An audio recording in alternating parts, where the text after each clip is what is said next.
Hello, my name is Mais Hagen, and I am a doctoral candidate in French and Francophone studies at the University of Minnesota. I am really excited about this book, Three Tales from Gulistan-e-Saadi, because as a teacher of French language and literatures,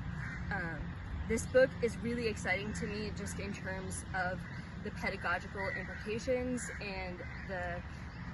potential for using this in the language classroom. So I have taught classes in French at the university level, and when planning this type of class for beginning and intermediate learners, I look for authentic materials of this nature when I'm planning my classes. So looking at the side-by-side Urdu to English, looking at the cultural and historical context of the story that's in this book,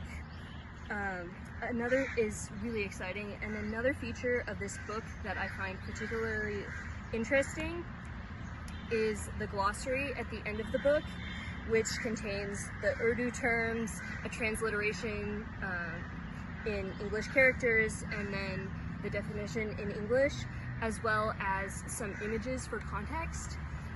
This is a really good pedagogical strategy for language learners. As a person who is learning Urdu right now, I'm really excited to read this book,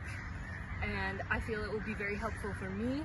as someone who is learning Urdu, but also as a person who is currently completing doctoral work on language pedagogies and literatures, specifically in sociolinguistics and in how to teach materials with different linguistic features. I'm really excited about this book because it does a lot of things that I'm looking for in materials I would put in classes that I'm teaching, such as the side-by-side translation and the really extensive glossary. So I'm really excited about this book, and thank you very much.